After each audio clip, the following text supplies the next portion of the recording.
Dengan adanya kemajuan teknologi dan semua tuntutan kehidupan pada zaman ini, kita dapat melihat bagaimana setiap manusia di segala penjuru muka bumi semakin lama semakin berkompetisi dan sayangnya kerap kali kita mendapati kompetisi yang tidak sehat. Betul sekali Daniel ya, dan kita lihat persaingan itu semakin tinggi gitu, kompetisi.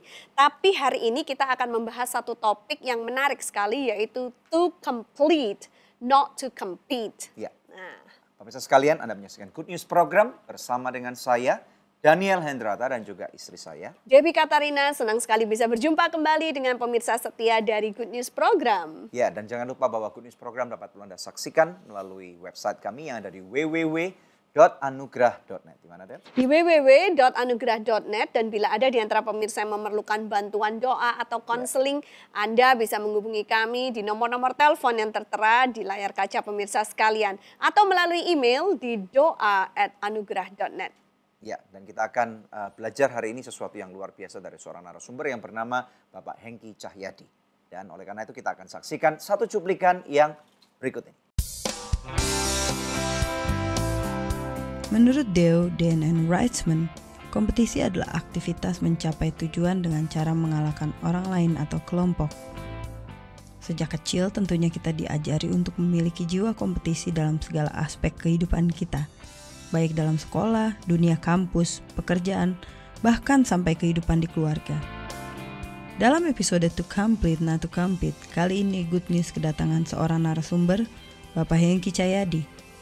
Beliau merupakan suami dan ayah dari 2 orang putri, pernah menjabat sebagai production manager, operational director, bahkan head of brand corp dari sebuah perusahaan di Indonesia. Namun yang menariknya, beliau memutuskan untuk berhenti dan mulai menjadi reviver. Apa itu reviver? Apa hubungannya dengan budaya kompetisi yang terjadi di dunia saat ini? Baikkah berkompetisi dalam kehidupan? Temukan jawabannya sesaat lagi hanya di Good News Program. Ada satu pemikiran aja terbersit dalam pemikiran saya, tiba-tiba diberikan satu statement begini, competition is evil. Wah, saya kaget gitu ya.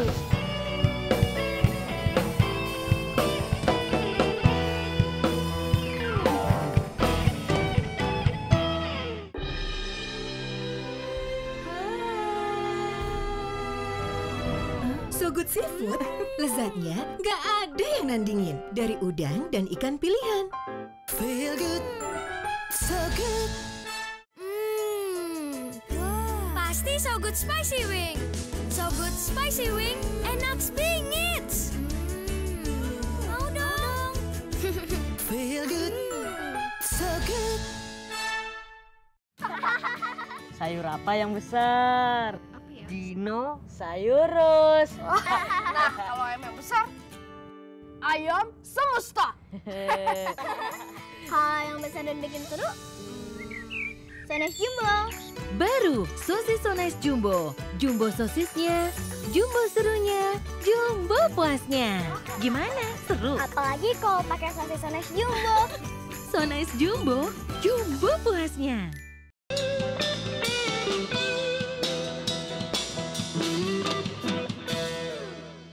Ya, pemirsa sekalian, Anda menyaksikan Good News Program bersama dengan kami dan saya percaya bahwa episode ini pasti akan memberkati Anda, yaitu to complete, not to compete.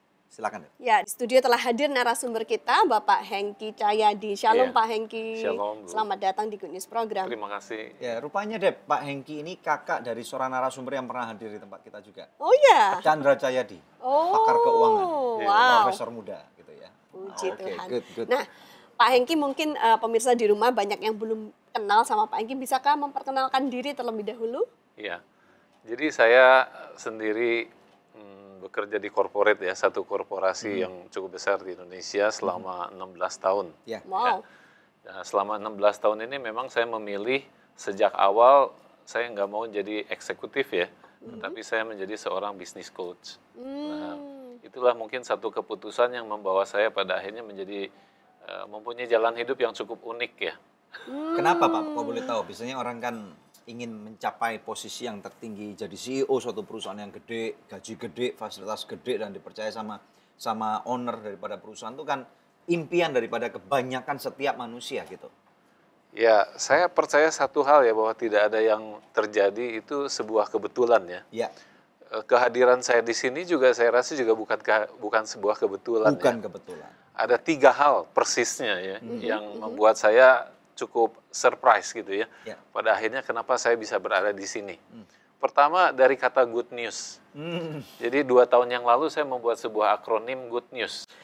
Yang kedua, Pak Daniel memberi kepada saya itu sebuah buku, Be the Number 2. Oke. Ya. Ya. Jadi itu yang pertama, good news ya.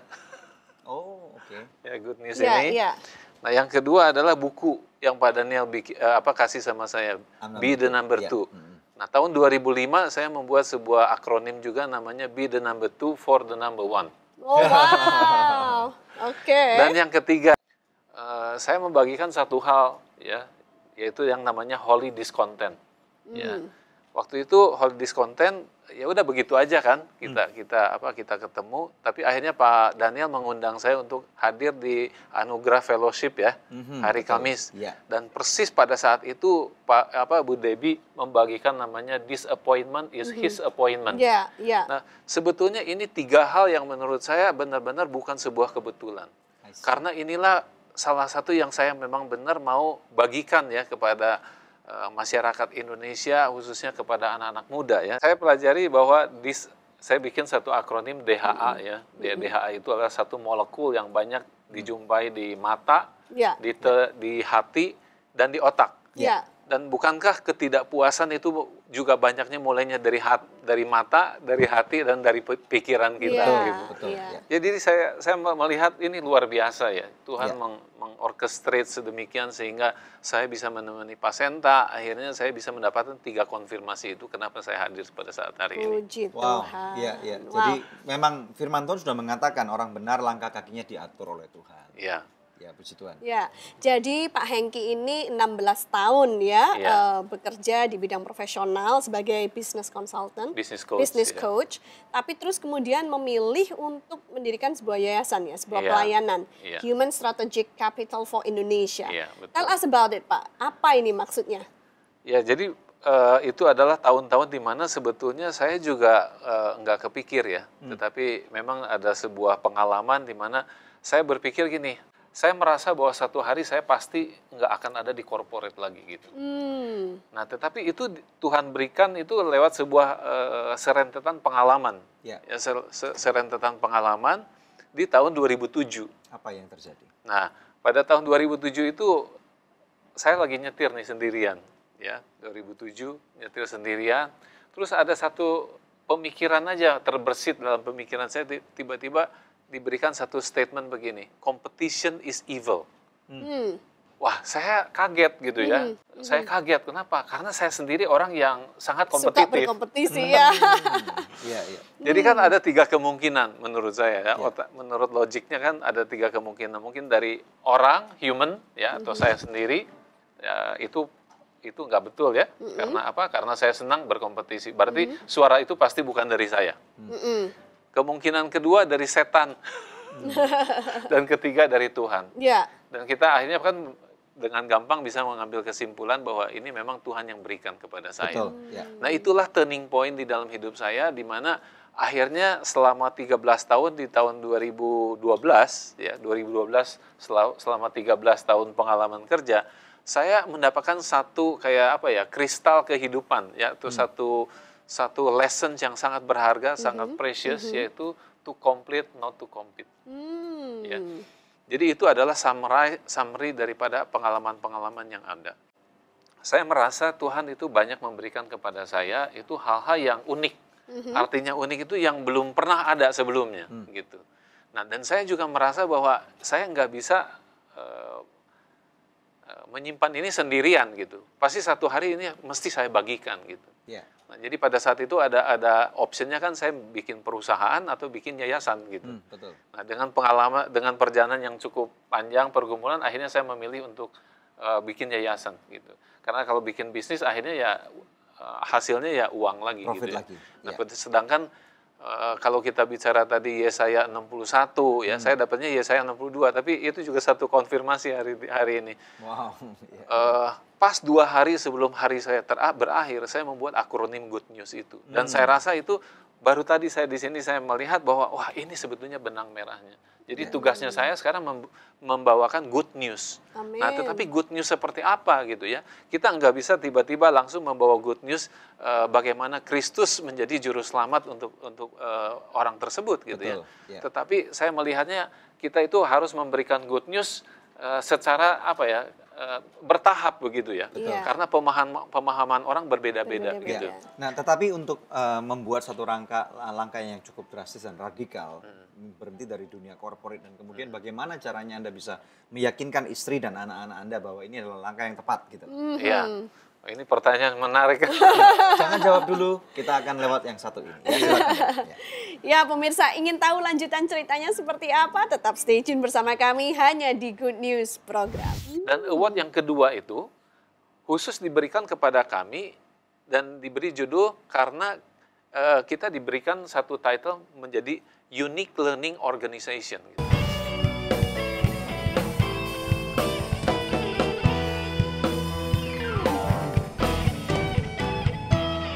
Pemirsa, sejak tahun 2005 kita telah bersama-sama di dalam Good News Program. Terima kasih untuk kesetiaan dari pemirsa setia Good News Program, khususnya buat partner dari Anugerah Ministries. Bila ada di antara pemirsa yang belum menjadi partner Anugerah Ministries, izinkan saya mengetuk hati Anda. Mari sama-sama kita dukung Anugerah Ministries supaya bisa lebih banyak lagi pekerjaan Tuhan yang kita lakukan bersama-sama. Anda bisa menghubungi kami di nomor telepon yang tertera di layar kaca pemirsa atau memberikan taburan di nomor rekening yang tertera. Pemirsa, kami percaya taburan Anda berada di ladang yang subur dan akan membuahkan banyak hasil bagi pekerjaan Tuhan. Tuhan Yesus memberkati.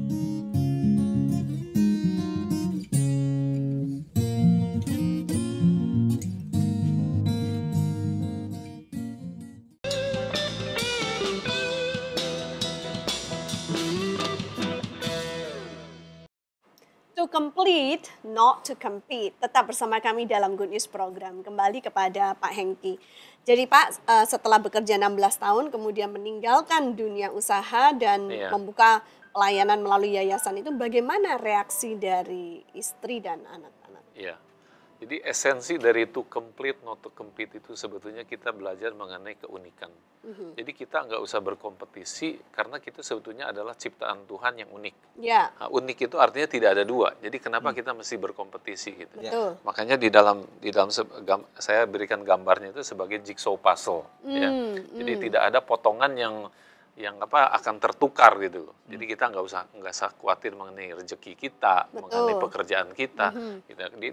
Di dalam marketing pun sebetulnya dikenal namanya segmentasi gitu ya. Tapi kan dalam dunia korporat kan, apalagi Bapak cukup dekat dengan salah satu owner daripada pemilik perusahaan itu kan. Iya. Nah, posisi yang cukup bagus, secured gitu ya, dan ada jaminan, fasilitas semua yang ada gitu ya. Kenapa harus ditinggalkan gitu loh? How to convince this?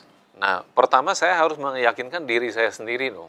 Apa yang saya buat ini, apa yang saya dapatkan dari Tuhan ini benar apa enggak? Saya mengalaminya atau enggak gitu. Saya nggak bisa convince orang lain kalau saya nggak bisa convince diri saya sendiri. Betul. Nah, jawaban pertama muncul tahun 2010.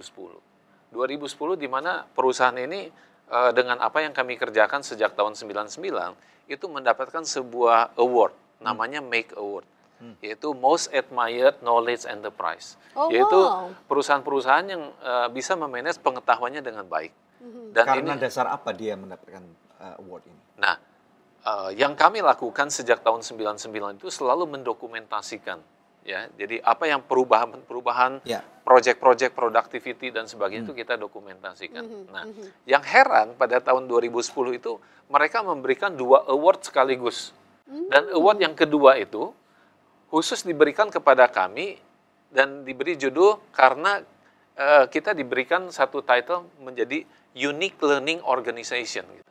Nah, begitu saya melihat kata unik yang dia title atau award yang dia berikan kepada kita, disitulah saya percaya bahwa benar-benar kita itu tidak usah menjadi be the best gitu loh ya. Tetapi kita cukup menemukan keunikan kita. Be unik ya. Ya, jadi tantangannya bukan mengalahkan orang lain, tetapi bagaimana menemukan keunikan diri sendiri. Betul. Nah, itu tahun 2010. Ya.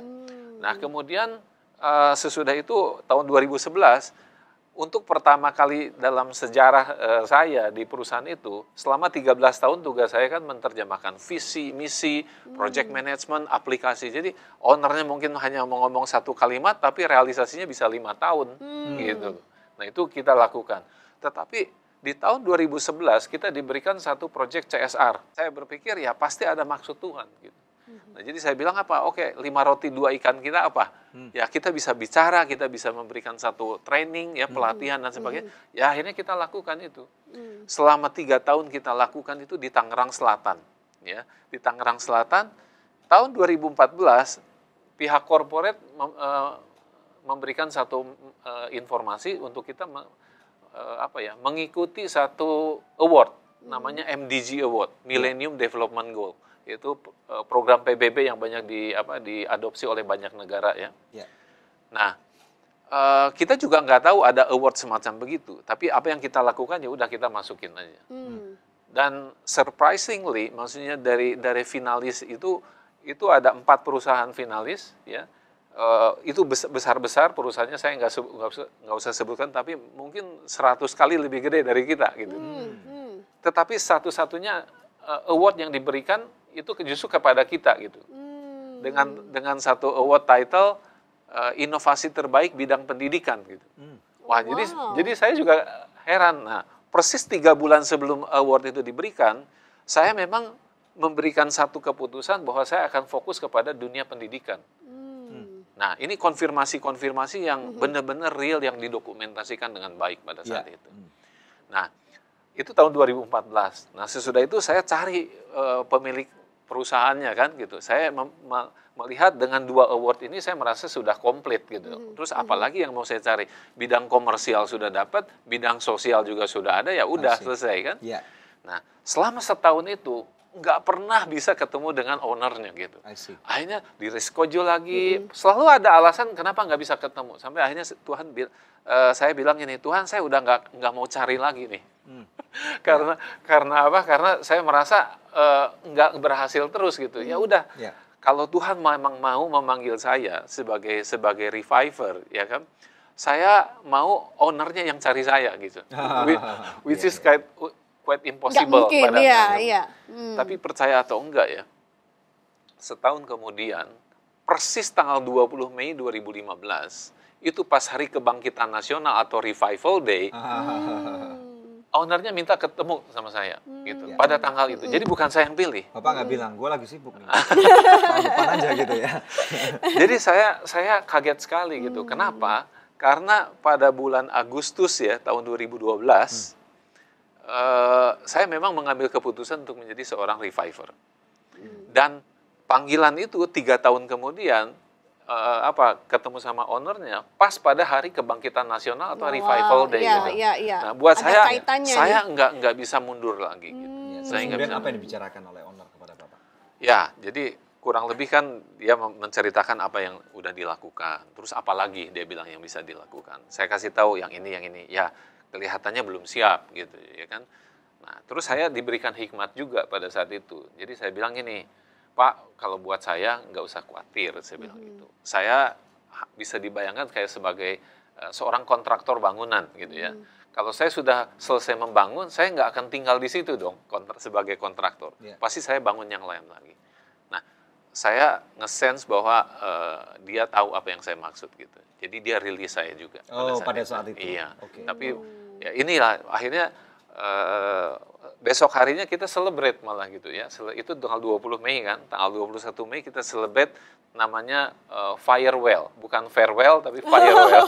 Firewell. Jadi Firewell itu for Indonesia Revival Everywhere. Ya, gitu. Wow. Good. Dan itu pada tahap itu berarti saya asumsikan istri Bapak dan anak-anak sudah mengetahui dan Sudah, juga percaya sudah. kan hal itu. Jadi keputusan untuk itu sebetulnya diambil 2012. Jadi untuk memberikan peneguhan kepada istri, Anda dulu yang harus percaya. Intinya Iya, di sana iya, ya. iya. Oke, good. Kita akan take a break dulu Pak ya. Dan Iya. kemudian nanti setelah break, pemirsa sekalian, kita akan mendengarkan ada satu kelompok artis yang akan memberkati Anda. Dan kami percaya bahwa dalam topik ini akan menjadi berkat, menginspirasi Anda untuk melakukan sesuatu.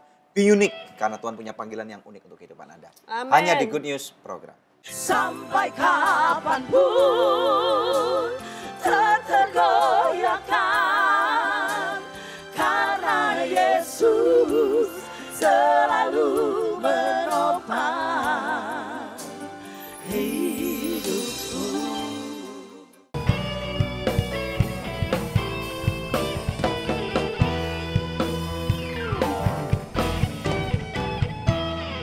Takkan pernah ku bawa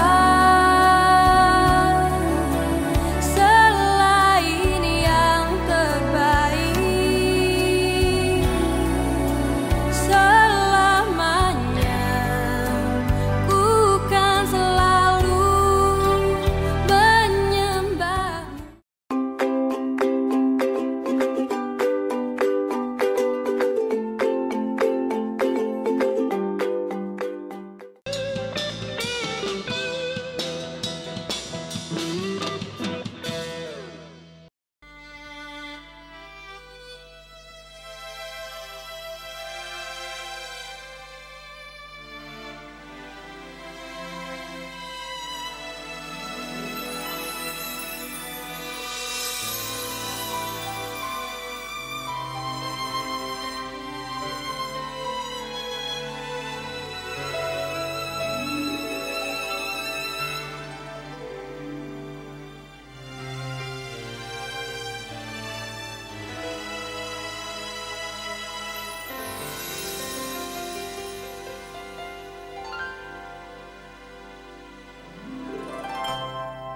Engkaulah perisaiku saat badai hidup menerpaku. Janjimu di dalamku, pulihkan jiwaku, ku kan berdiri di tengah badai dengan kekuatan yang kau berikan. Sampai kapanpun ku kan bertahan, karena Yesus selalu menopang hidupku.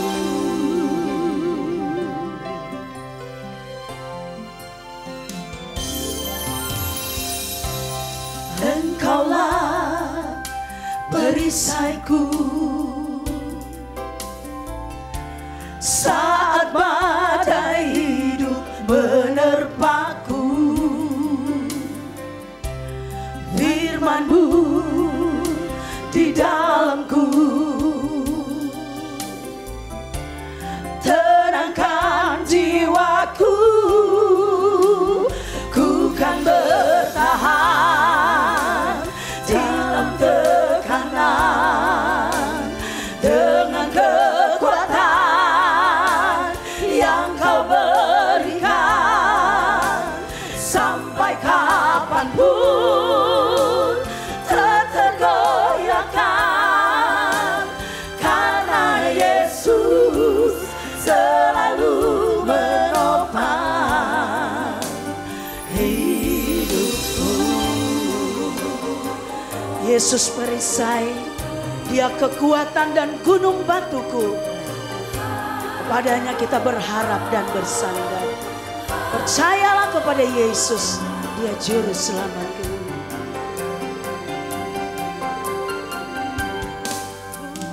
Ku kan berdiri di tengah badai dengan kekuatan yang kau berikan.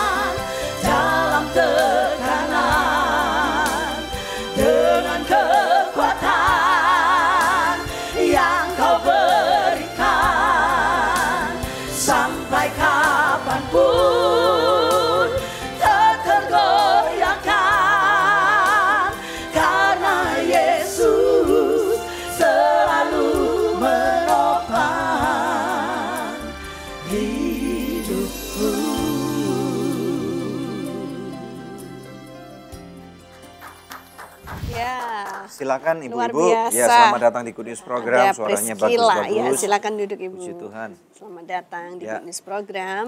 Ya. Cukup, oke. Mungkin bisa geser satu sini. Ya, boleh. Ya, puji Tuhan. Oke. Ya pemirsa, ada Priscilla ini nama grupnya ya. Boleh diperkenalkan dulu siapa aja anggotanya ini? Shalom, pemirsa Good News yang diberkati. Kami Priscilla Group.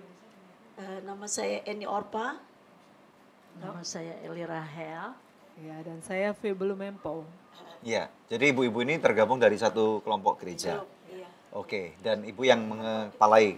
Ya, puji Tuhan. Tadinya kakak saya tapi sudah dipanggil Tuhan jadi ganti saya. Kami Priscilla sebenarnya bertiga tuh berempat tapi bertiga kami kandung. Yang satu saudara dalam Tuhan. Oh, oke. Oh, makanya ibu yang ini dengan ibu yang itu mirip ya? Iya. Oh, oke. Satu yang sudah dipanggil Tuhan. Iya, iya, puji Tuhan, puji Tuhan. Bisa cerita nggak dari latar belakang terbentuknya kelompok ini, musik ini atau lagu ini? Sebenarnya yang membentuk kami dulu Priscilla Vocal Group dari pertobatan kakak saya yang meninggal. Dia itu dari penyanyi atau pemain musik wanita terkelompok dalam grup dangdut. Namanya Ken Dedes. Oh, oke. Tapi Nah, sebelumnya terus kemudian? mereka dalam grup namanya, sesudah Ken Dedes dia bertobat. Iya. Akhirnya dia memanggil kami, ya KKD terbentuklah kami. Tapi sebelum Priscilla ada namanya grup Torsina. Torsina, Iya. oke. Jadi lagu-lagu lama itu karena mereka bukan saudara jadi kan terpisah-pisah, tidak bertahan lama akhirnya. Iya. Terbentuklah kami saudara. Iya, iya. Sudah berapa tahun terbentuknya Priscilla ini? Kami terbentuk sejak tahun 82 ya. 82? Wow. Oh wow. Dari yang kecil-kecil masih remaja sampai sekarang udah. Iya, iya, iya. Berarti bukan cuman ini, sudah ada yang punya cucu nih kira-kira nih? Ada. Berapa ibu cucunya bisa ini? Cucu saya ada 8. Wow. Wow, 8. Jadi dari remaja sampai udah menjadi nenek ini masih menyanyi bersama-sama ya. Puji Tuhan. Iya, ya. Apa yang terus membuat ibu-ibu ini terus bersama-sama bisa satu kelompok dan kemudian bisa terus selama bertahun-tahun ini melewati berbagai macam musim-musim yang berbeda? Kami punya satu visi ya bersama, yaitu ya kami ingin selalu melayani Tuhan. Karena Priscilla itu diambil dari satu kisah tentang Priscilla yang mendukung pelayanan dari Rasul Paulus. Ya dia kan seorang wanita. Kebetulan orang tua saya juga dia orang beriman, dia kasih nama udah Priscilla aja karena Priscilla mendukung pelayanan Rasul Paulus. Jadi kami kan tergabung dari perempuan-perempuan, jadi maka terbentuklah itu. Dan satu visi kami ya untuk memuliakan nama Tuhan dan jadi berkat. Ya kita kan nggak bisa misalnya pergi atau berkhotbah pada waktu itu, tapi ya lewat nyanyi lah yang Tuhan kasih talenta karunia. Menarik. Lihat sekarang pada zaman sekarang kan banyak tuh artis-artis muda tuh. Iya. Dibandingkan dengan ibu dulu, perbandingannya zaman sekarang dengan zaman itu apa bedanya yang ibu banyak lihat? Ya ada sisi positif dan negatifnya ya. Kalau sisi positifnya ya kan semakin lebih baik lagi karena kan banyak hal yang menopang untuk dia menjadi penyanyi. Kalau sisi dari negatifnya ya mungkin serba instan gitu, gampang ya. Tetapi kan kalau kita dulu melalui proses, kalau rekaman aja ulang-ulang berapa kali, nggak bisa kayak sekarang, mungkin agak lebih mudah ya digital. Pakai ini ya diedit gitu suaranya. suaranya. Kalau sana kan enggak. Kalau sana satu lagu bisa 1 hari ulang balik. Oh gitu, sampai sempurna kalau dulu ya. Iya. Tapi melewati itu ternyata sampai hari ini ya kita masih ada, itu semua karena anugerah Tuhan. Puji Tuhan. Maju terus buat ibu-ibu. Terima kasih ya sudah berkarya buat Satu Tuhan. lagi, Ya, silakan. Saya sebagai penonton yang setia ya dari acara Good News. Oh gitu. Saya berdoa gini, Tuhan, kapan ya sekali-sekali saya bisa di acara itu? Wah, luar biasa. Benar, saya berdoa juga. Saya bilang, Tuhan, bagaimana caranya? Ternyata ada cara Tuhan. Jadi hari ini adalah hari yang bahagia buat kami bisa. Puji Tuhan. Ya, suatu kehormatan buat kami ibu-ibu yang sudah Bersama ini saya juga. banyak pengalaman untuk bisa tampil di acara ini Iya. dan menjadi berkat buat banyak pemirsa Good News. Ibu Gembala juga. Oh, oke. Terima Iya, kasih buat puji Tuhan. kesempatannya ya, Iya, buat Ibu iya. Debbie, buat Pak terima Daniel. kasih, Udah Bu bukan Eni. hal yang saya selalu lihat semua acaranya, saya selalu ikutin. Saya aduh, puji Tuhan ternyata hari ini bisa. Kalau gitu bersama-sama. salam untuk Pak Gembala Puji dan Tuhan. juga untuk seluruh jemaat yang dilayani ya. Iya, Senang terima sekali kasih. untuk ketemu langsung dengan Ibu. Puji Tuhan. Ya, Ya. puji Tuhan. Ya. Nah, pemirsa, ini saatnya kuis yang selalu dinantikan oleh pemirsa sekalian. Ya, pertanyaannya adalah kenapa grup ini diberi nama Priscilla? Anda bisa mengirimkan jawabannya melalui SMS ke nomor HP yang tertera di layar kaca pemirsa sekalian atau melalui email ke quiz@anugerah.net. Maka kepada 5 orang pemenang terpilih, kami akan mengirimkan masing-masing sebuah CD Engkaulah Perisaiku, persembahan dari Priscilla. Pemirsa tetap stay tune bersama kami akan kembali lagi dalam Good News program. Ya, pertanyaan Pak Daniel saya rasa mewakili banyak pemirsa di rumah juga gitu ya kan. Karena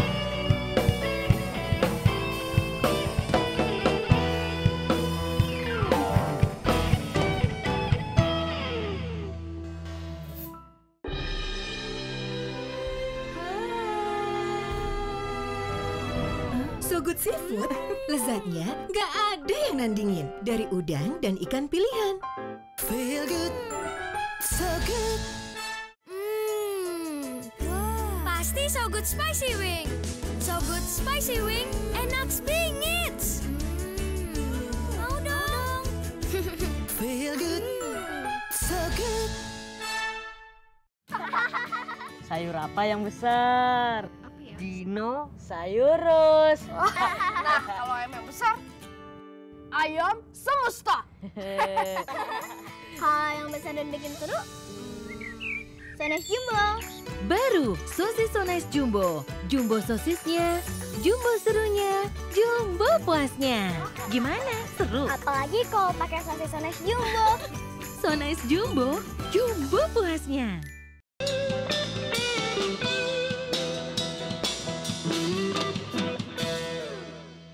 Masih bersama kami dalam Good News program, to complete, not to compete. Oke, kembali kepada Pak Hengki Cahyadi. Pak, bisa dijelaskan apa saja yang selama ini sudah dilakukan baik oleh Bapak maupun oleh Ibu ya dalam pelayanan yayasan ini? ya, jadi kalau saya mungkin lebih banyak ke arah coaching ya. Kalau istri saya lebih banyak ke arah counseling. Jadi orang kan banyak mempunyai masalah ya. Nah, masalah ini memang harus diberesin dari sisi individunya sendiri. Ya. Nah, setelah dia dipulihkan, nah kemudian kita harus membawa dia kepada purpose of life-nya, ya, calling-nya, uniqueness-nya seperti apa. Nah, itu biasa saya lebih banyak berperan di situ. Oh, jadi Ibu dulu konselingin dia, udah beres kasih Bapak gitu. Kurang lebih seperti itu. Siapa aja ini yang dikonselingin maupun yang di-coaching? Apakah anak-anak muda? Ya. Jadi fokus kita memang ke anak muda ya. Kita mau mempersiapkan anak muda yang masuk ke marketplace ya. Jadi kalau kita bayangannya itu kayak anak muda ini mau satu hari mau naik gunung nih, mau jadi mencapai puncak gunung atau puncak karirnya dia gitu kan. Ini yang menjadi menjadi sangat menarik sekali buat mereka kan. Ya. Di sebuah research ya di Harvard ya. Itu generasi millennials itu ditanya gitu. Apa yang mereka mau? 80% dari mereka bilang dia mau famous, ya. 50% lebih dari mereka they want to be rich, ya. Dia mau menjadi kaya gitu.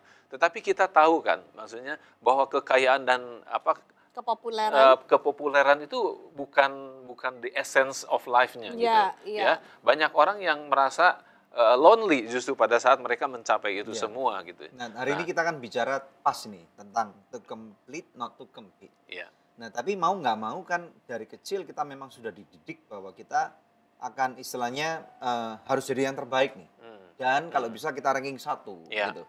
Nah, ini kan apakah tidak merubah cara pandang dari orang-orang yang selama ini sudah dibesarkan dengan sistem pendidikan dan metodologi daripada cara pandang dunia yang seperti ini gitu. Gimana, Pak? Ya, ini sangat relevan sekali ya. Pertanyaan Pak Daniel saya rasa mewakili banyak pemirsa di rumah juga gitu ya kan, karena bayangkan saya pun mendapatkan ini pada saat umur saya 41 tahun gitu. Betul. Bayangkan selama 41 tahun ini saya kemana aja gitu. Ya kan? Padahal saya merasa bahwa saya baca firman Tuhan dan sebagainya. Lama tahun 2011 sampai 2015, 2016 lah plus gitu ya sedikit ya. Saya memberikan kayak semacam event begitu ya, pelatihan baik ke ibu rumah tangga, university, school, teacher ya, kemudian juga businessman dan sebagainya. Lebih dari 150 event. Oh, wow. Ya, lebih 150 event dan lebih daripada 2.000 orang ya bisa dijangkau dalam ya memang nggak terlalu banyak gitu ya. Tapi ini satu sampel yang cukup menarik kalau saya bagikan statistiknya. Pada saat event itu dilangsungkan, akhirnya saya mendapat satu pelajaran yang sangat penting bagaimana kita meyakinkan mereka mengenai keunikan ini.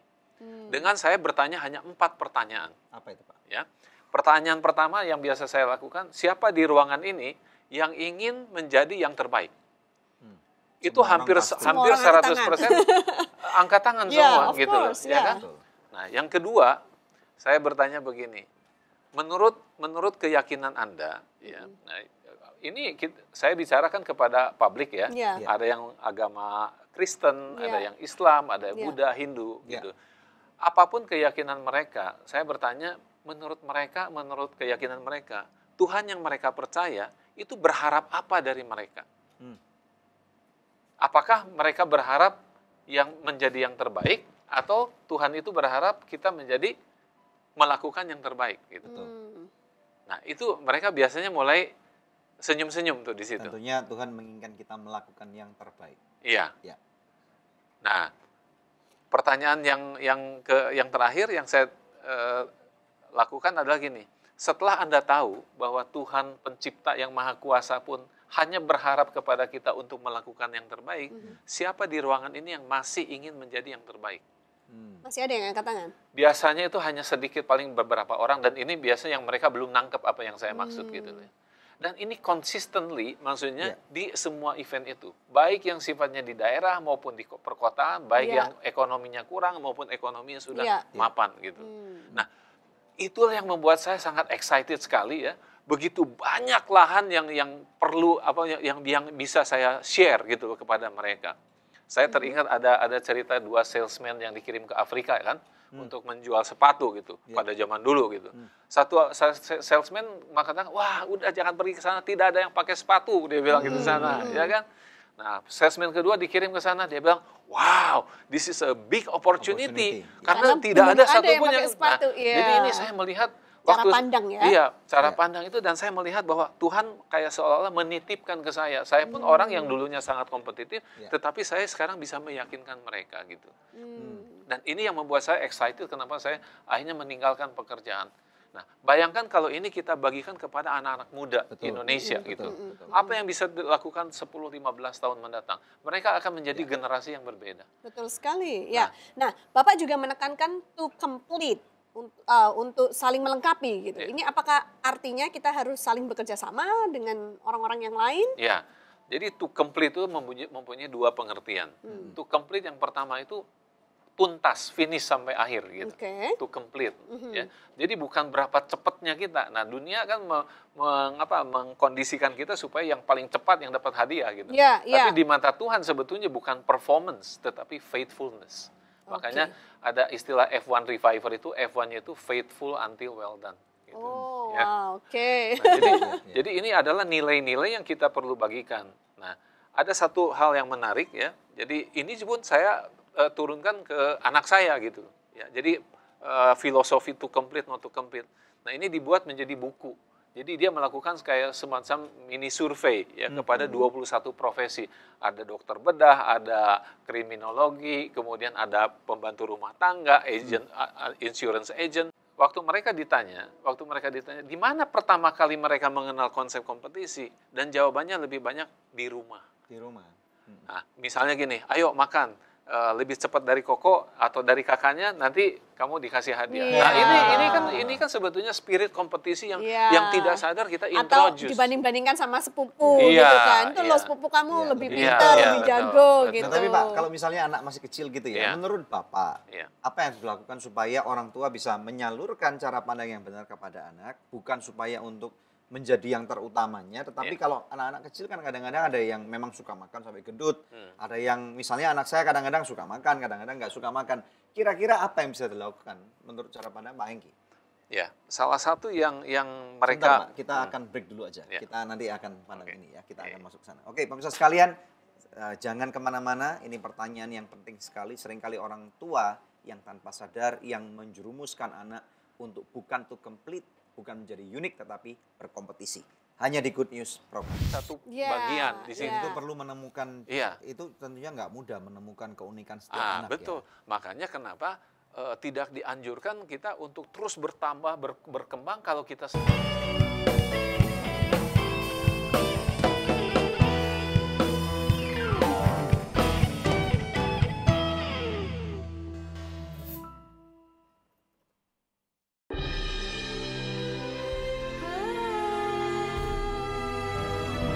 So Good Seafood, lezatnya nggak ada yang nandingin. Dari udang dan ikan pilihan. Feel good, so good. Pasti So Good Spicy Wing. So Good Spicy Wing, enak bingit. Mau dong. Feel good, so good. Sayur apa yang besar? Dinosaurus. Nah, kalau ayam yang besar, ayam semesta. Kalau yang besar dan bikin seru, Sones Jumbo. Baru sosis So Nice Jumbo. Jumbo sosisnya, jumbo serunya, jumbo puasnya. Gimana? Seru? Apalagi kalau pakai sosis Sones Jumbo. So Nice Jumbo, jumbo puasnya.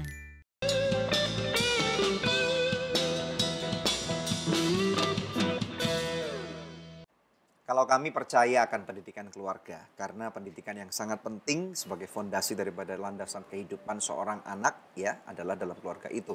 Nah, kembali kepada narasumber Pak Engki, tadi ngajarin kalau misalnya tanpa sadar orang tua yang ngajarin anak untuk berkompetisi. Nah, cara yang sehat Pak gimana? Ya, jadi dari sejak kecil ya, baiknya itu apa yang kita amati dari anak itu, kita benar-benar memberitahu, kamu tuh orangnya baik. Jadi pada saat dia melakukan satu kebaikan, itu di-capture.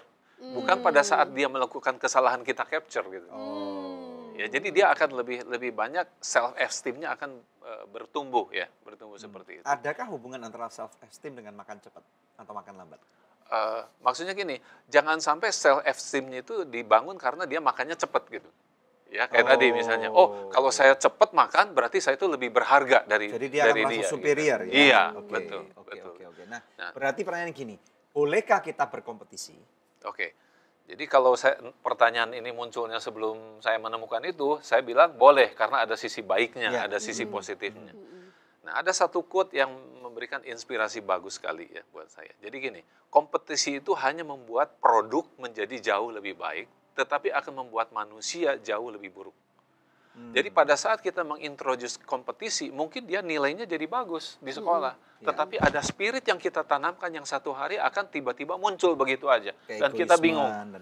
Dan kita bingung dari mana nih munculnya semua. Padahal itu pasti ada benang merahnya. Ya, tetapi maksudnya kalau kita melihat segala sesuatu, memang di dunia ini ya, adanya olimpiade olahraga.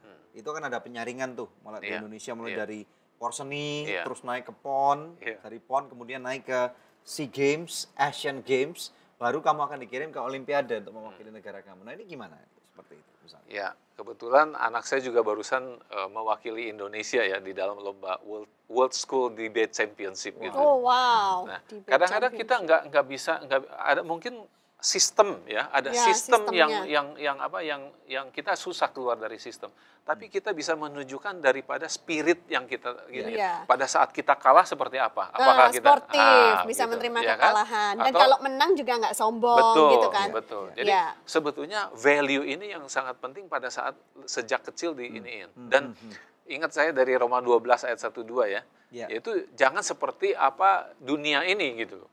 Nah, artinya apa? Sistem memang sudah diciptakan di dunia ini, kita sistem kompetisi dan sebagainya. Justru kita memberikan satu alternatif. Nah, saya lagi berpikir ya waktu kemarin waktu Senta mau sharing di sini. Saya good news saya mau bagiin apa gitu loh. Nah, akhirnya Tuhan berikan satu pengertian gini. Good news itu buat saya itu is hope, betul nggak? Jadi good news apa yang saya bawa hari ini? Good news yang saya bawa adalah gini, kalau Anda kalah berkompetisi, bukan berarti the end of everything. Of course, tetapi pada saat Anda kalah berkompetisi, mungkin Anda harus mereview kembali apa tujuan kompetisi itu sendiri. Karena kompetisi itu kan pengen jadi nomor 1, berarti dia hanya satu-satunya.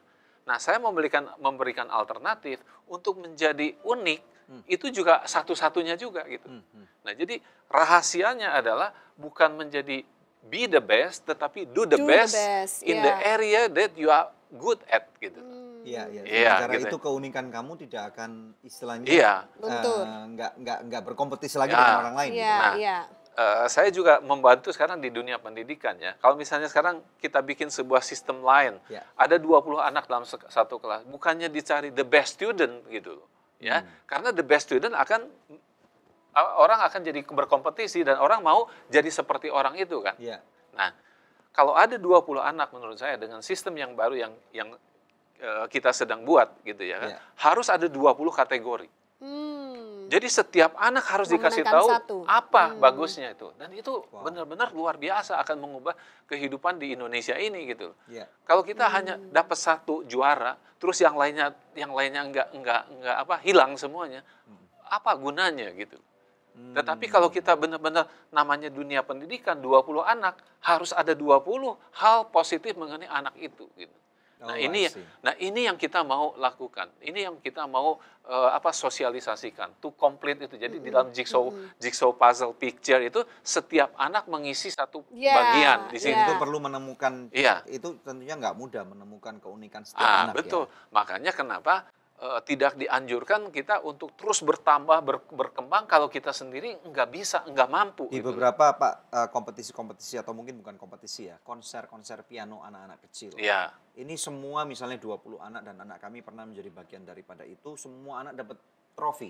Ini membantu nggak? Karena saya pernah mendengar bahwa model seperti ini ternyata walaupun dia mainnya jelek juga dapat trofi. Ternyata ini nggak ngebantu banget untuk anak itu menjadi excellent juga, karena jelek pun juga dapat trofi ini gitu. Yang tadi saya bilang ya, mungkin dia tidak berubah secara spektakuler, tetapi ada satu self esteem dalam dirinya yang dibangun. Dan itu sangat penting sekali gitu. Apa sih sebetulnya yang kita cari juga sebagai orang dewasa? Bukankah juga banyak kita juga melakukan sesuatu dan kita senang kalau kita direcognize kan? Diberi satu pengakuan gitu. Nah, kalau kita lakukan ini sejak kecil kepada anak-anak, mereka akan tumbuh menjadi manusia yang enggak mencari pengakuan-pengakuan di luar gitu. Apa yang harus dilakukan supaya orang tua ini bisa mengidentifikasi keunikan masing-masing anak gitu. Jadi keunikan itu bisa diidentifikasi sebetulnya sejak kecil banget. Jadi dia hobi apa, senang apa, dan sebagainya. Nah, dia dibantu untuk menemukan keunikan-keunikan. Kalau misalnya kita bawa di mall, misalnya jalan ya, ada anak yang senang nanti apa ya, misalnya mainan apa. Nah, kita pikir sebetulnya di belakang ini dia pasti ada satu keunikan yang sedang dia cari sebetulnya. Dia senangnya ke alat musik, dia senangnya ke mana, dan sebagainya. Itu bisa diobservasi. Jadi saran saya, jangan membandingkan. Pertama. Ini dulu ya. Jangan membandingkan, don't compare gitu ya, satu. Tetapi diberikan satu pengakuan, dia hebatnya di mana, dia senangnya apa, ya udah di situ. Dan selalu diajak ini, jangan berkompetisi siapa yang lebih hebat.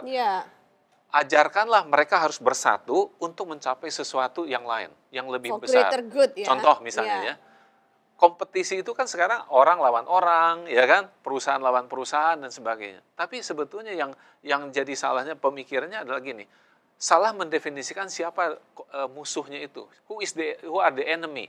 Nah, enemy-nya mestinya yang namanya penyakit, kebodohan, itulah musuh kita gitu loh. Jadi selama misalnya ini baik di pelayanan maupun sekolah mencapai tujuan untuk mengalahkan kebodohan, ya kan, untuk meniadakan penyakit, ya berarti kita pada jalur yang sama gitu. Jadi kita nggak usah berkompetisi. Good. Oke, kita akan take a break dulu ya. Seorang mahasiswa yang beberapa saat yang lalu meminta bantuan doa dari Good News Program, ya mahasiswa ini dari Nusa Tenggara Timur. Setelah kami doakan, beberapa saat kemudian dia kirim SMS kembali dan berkata, "Shalom Bapak dan Ibu, saya bersyukur buat kebaikan Tuhan karena pada bulan Juli saya telah mengikuti ujian skripsi dan sekarang nilainya sudah didapatkan nilai A. Terima kasih, puji Tuhan, Bapak, Ibu, saudara-saudari sekalian. Masih adakah di antara Anda yang memerlukan bantuan doa atau konseling? Anda bisa menghubungi kami di nomor-nomor telepon yang tertera di layar kaca pemirsa sekalian. Sebab tim konseling dan doa kami siap untuk membantu Anda. Tetap bersama kami hanya di Good News Program. Kehidupan Anda yang berbuah bukan berarti seberapa hebat Anda jadinya, seberapa besar pohon kepribadianmu yang dapat engkau bangun, bukan berapa besar, berapa kaya, berapa sukses dirimu, tetapi berapa banyak orang yang dapat Anda ciptakan semahir Anda.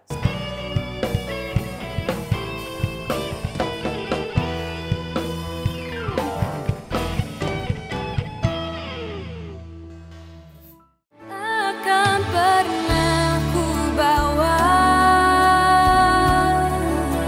selain yang terbaik. Selamanya ku kan selalu menyembahmu.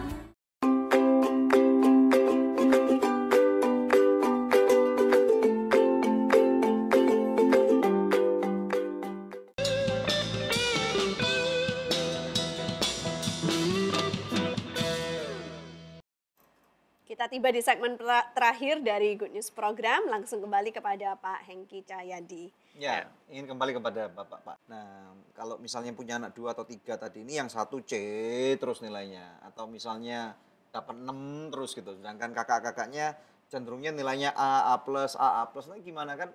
Secara otomatis kita nggak sadar karena kenapa sih nggak kayak kamu gitu. Dapat A gitu kan, orang tua juga ikut seneng gitu. Gimana, Pak? Kita sebetulnya melatih anak kita atau mendidik anak kita, basically kita menurunkan apa yang kita dapat dari orang Dari tua. orang tua kita, gitu. ya. Nah, orang tua kita hanya tahu bahwa kalau dia pendidikannya bagus, dia masa depannya cerah gitu. Nah, kita juga masuk ke dalam alam pikiran kita, tetapi Berbanding lurus ke sana. iya, tetapi bedanya adalah kalau kita sekarang kita mendapat contoh-contoh lebih banyak dari dunia ini, banyak orang yang akademisnya nggak baik, tetapi dia bisa berhasil sangat baik di bidang lain. Tapi bukan berarti orang tua melakukan pembiaran. Bukan, tetapi ya. dia harus mengarahkan, Orang tua tidak boleh melakukan pembiaran. dan selalu memberikan encouragement gitu ya. Misalnya kalau kita dengar dari Thomas Alva Edison dia sebetulnya di sekolah udah gagal, udah dikeluarin, tetapi orang tuanya, ibunya justru percaya sekali dia akan menjadi orang hebat. Nah, ini yang akhirnya mendorong dia bahkan menjadi penemu listrik. Salah satu penemu terbesar. Iya, gitu. Nah, jadi dengan contoh-contoh yang kita dapatkan dari sosial media, kita sebetulnya harusnya lebih berpengetahuan lebih luas gitu. Ya kan? Ada wisdom yang lain gitu. Contoh ada orang pernah posting ikan nggak mungkin disuruh pintar manjat pohon. Iya, betul. Gitu betul. Multiple intelligence. Monyet nggak mungkin suruh pintar berenang gitu. Betul.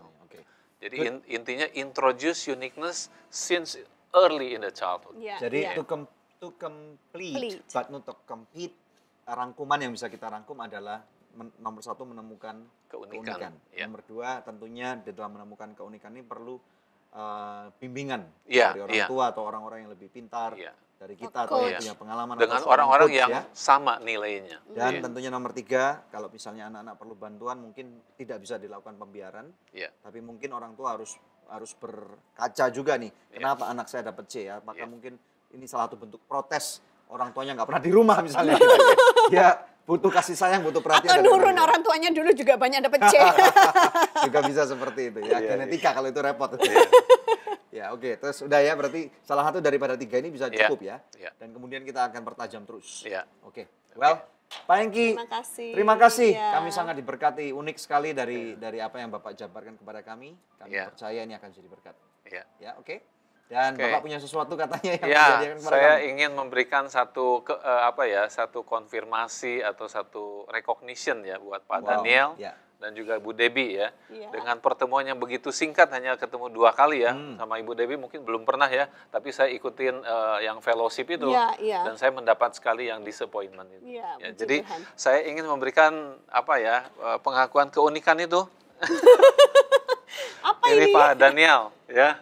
Jadi Pak Daniel itu saya melihat banyak sekali inisiatif-inisiatif yang baik ya, yang ditunjukkan yang ditempel di dinding-dinding itu sebetulnya inisiatif yang is about leadership gitu ya. Jadi Daniel itu adalah decisive action For new initiative is the essence of leadership. Wow. That's for you. Puji Tuhan. Wow, Puji ini mesti Tuhan. berdiri dulu dong. Ya. Puji Tuhan. Terima kasih. Ya, satu lagi Ibu Debbie ya. Ya. Terima kasih Pak Engki, terima kasih. Mudah-mudahan saya Malah kami benar, dikasih. mudah-mudahan saya benar menerjemahkan keunikannya. Oh benar Nama Pak, Tuhan benar. dipermuliakan, ya. Benar Pak. Kalau istrinya bilang benar, pasti Iya. benar. Dia leader banget, visioner banget Oke, memang. kalau ini benar nggak Pak? Tunjukin contekannya dulu.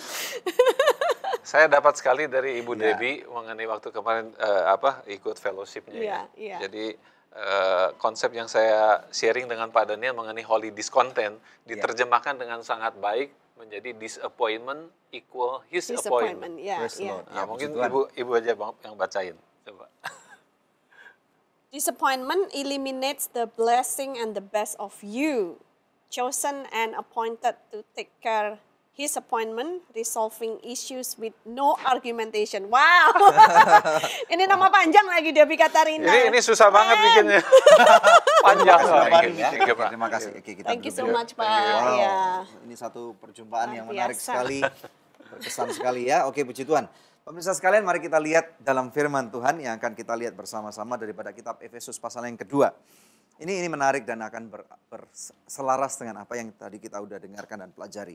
Efesus 2 ayat 19 sampai dengan ayat 22 firman Tuhan berkata, demikianlah kamu bukan lagi orang asing dan pendatang, melainkan kawan sewarga dari orang-orang kudus dan anggota-anggota keluarga Allah yang dibangun di atas dasar para rasul, para nabi dengan Kristus Yesus sebagai batu penjuru.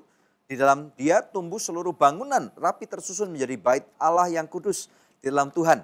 Di dalam Dia kamu juga turut dibangun menjadi tempat kediaman Allah di dalam Roh. Kita harus menemukan apa yang menjadi panggilan, ya. Jadi Anda ke gereja, Anda pergi ke persekutuan doa, Anda mendengarkan khotbah-khotbah. Salah satu esensi saya percaya yang sering kali dikhotbahkan adalah temukan panggilan kamu. Nah, ini berbicara sebenarnya tidak lain tidak bukan adalah mengenai keunikan. Nah, sayangnya kita sudah tinggal sangat lama di dunia ini, ya, sesuai dengan usia kita, kemudian dilatar belakangi dengan kultur budaya, kesukuan kita, ya, bagaimana orang tua kita membesarkan kita, kota di mana kita berasal, ya. Saya tinggal di kota Jakarta, puji Tuhan sudah 12 tahun ini. Sebelum kami pindah ke kota Jakarta, kami melihat, ya, ini bagi orang Jakarta yang tersinggung mohon maaf nih. Saya melihat orang Jakarta ini dulu nih, 13 tahun, 15 tahun yang lalu saya melihat orang Jakarta itu egois banget gitu ya. Kalau misalnya ada teman atau keluarga gitu ya, yang pergi ke Jakarta mau dititipin barang untuk cari barang ini, cari barang itu, atau mau kirim barang ke rumah teman gitu ya, atau ambil barang, kok nggak mau gitu loh. Ya, saya tersinggung banget seringkali pada waktu itu, sebelum saya tinggal di Jakarta. Saya tidak mengerti gitu ya, tetapi kemudian pada waktu setelah saya pindah ke Jakarta, saya baru mulai nangkep, ngerti gitu loh ya. Kenapa orang Jakarta kok jadi begitu egois? Karena sekarang tanpa sadar, saya juga dibentuk dengan pola kebudayaan, hidup kesukaran, dengan pola yang sama, gara-gara apa? Macet gitu ya. Jadi ini yang terjadi. Memang menemukan keunikan ini tidak gampang gitu. Tetapi di sini firman Tuhan mengatakan, ayat 19 sangat penting sekali.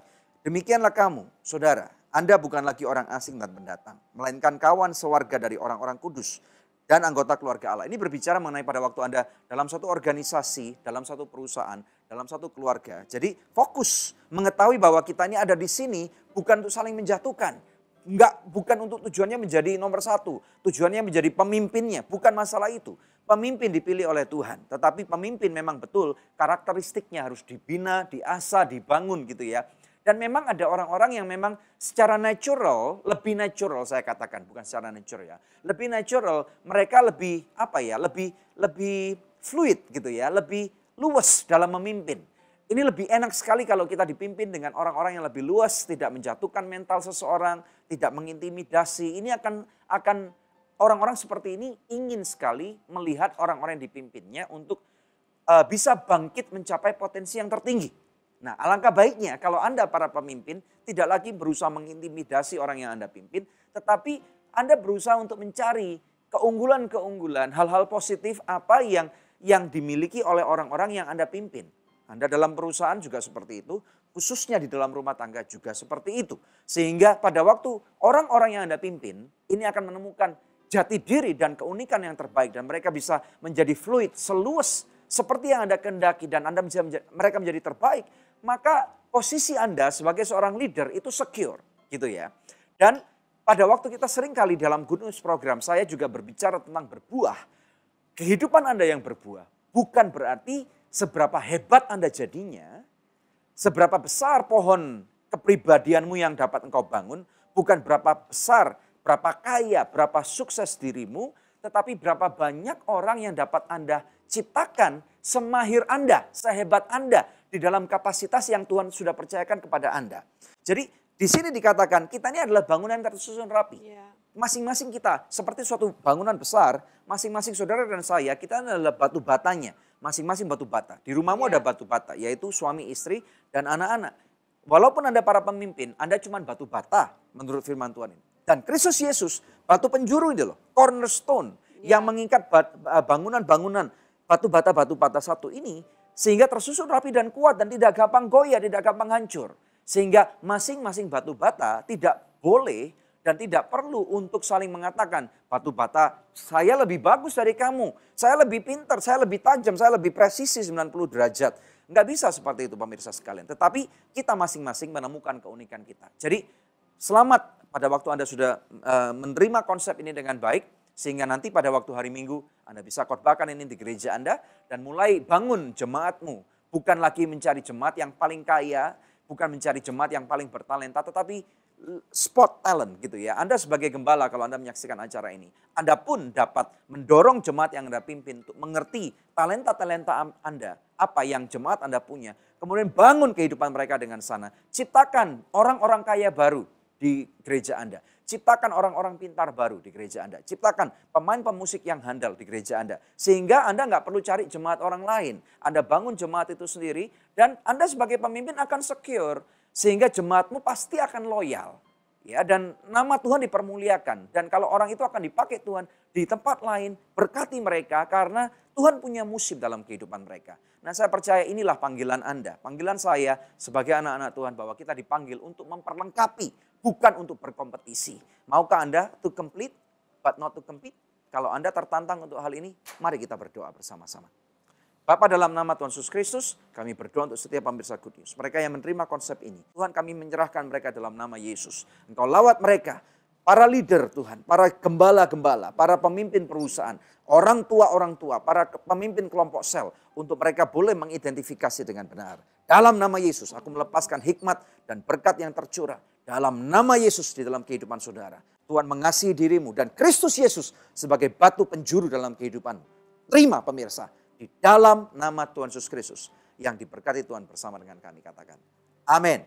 Haleluya. Amin, amin. Ya pemirsa, satu tayangan yang luar biasa nih telah kita lalui bersama ya. Kami percaya program ini telah memberkati pemirsa sekalian. Tiba saatnya untuk kami pamit undur dari hadapan pemirsa. Untuk berjumpa kembali di pekan yang akan datang di hari, jam, dan stasiun televisi yang sama. Saya Debbie Katarina bersama dengan suami saya. Daniel Hendrata, dan jangan lupa untuk subscribe ya. Jempol di YouTube kami dan juga di Facebook kami. Banyak daripada live streaming kami tayangkan, ini akan memberkati kehidupan Anda. Terima kasih. Tuhan Yesus memberkati.